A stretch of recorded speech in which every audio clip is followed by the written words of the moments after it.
नमस्कार। बौद्धिक टेक्निकल में आपका स्वागत है। आज हम लोग सैग को समझेंगे कि सैग क्या होता है और किन किन कारकों पे ये डिपेंड करता है।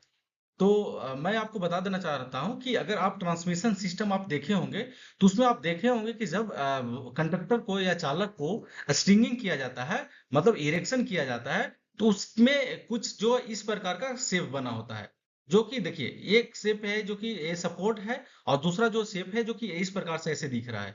तो ये जो इसके बीच में और इसके बीच में जो दूरी है, मतलब जो सपोर्ट है, कंडक्टर का जो सपोर्ट है और जो ग्राउंड क्लियरेंस, जहां पे मिनिमम ग्राउंड क्लियरेंस है, जैसे उसके बीच में जो क्लियरेंस है, उसको बोला जाता है सैग।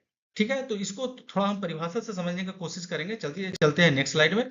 देखिए, इसमें जो सैग क्या है उसको हम समझते हैं। सैग ट्रांसमिशन लाइन के दो टावरों के बीच की दूरी में लाइन के तारों के नीचे की ओर झुकने को सैग कहते हैं।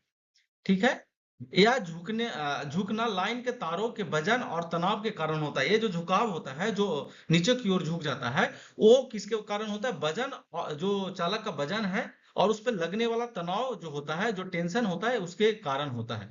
ट्रांसमिशन लाइन दूसरी भाषा में हम समझते हैं, दूसरे जो परिभाषा है उससे समझने की कोशिश करते हैं। ट्रांसमिशन लाइन के दो अ, टावरों कंडक्टर के सपोर्ट, कंडक्टर जहां सपोर्ट है और कंडक्टर के बीच सबसे ज्यादा जो दूरी है वो सैग कहलाता है। ठीक है, यह इस स्थान का ग्राउंड क्लियरेंस जो होता है कम होता है। जहां पे सैग ज्यादा होता है उसका ग्राउंड क्लियरेंस कम होता है उस पॉइंट पे। ठीक है, चलिए अगला फिगर में हम देखने की कोशिश करते हैं। देखिए, ये दोनों के बीच में जो ये टावर दिख रहा है, टावर के बीच में जो दोनों टावर के बीच में जो डिस्टेंस है, उसको बोला जाता है स्पैन, जिसको एल से सूचित किया जाता है। और ये जो झुका हुआ ये जो दिख रहा है, कर्व जो दिख रहा है, ये कंडक्टर है, चालक है। और इसके बीच में ये जो है, ये ग्राउंड क्लियरेंस है। और ये सैग है। जहां पे सैग ज्यादा होगा वहां पे ग्राउंड क्लियरेंस कम होगा। ठीक है, ग्राउंड क्लियरेंस जहां पे सैग ज्यादा होगा, जिस सपोर्ट पे, जहां मान लीजिए 10 टावर लगा हुआ है और सबका लेवल सेम है, ग्राउंड का लेवल सेम है, तो जिसका सैग ज्यादा होगा वहां पे उस टावर, उस स्पैन का ग्राउंड क्लियरेंस जो होगा वो कम होगा।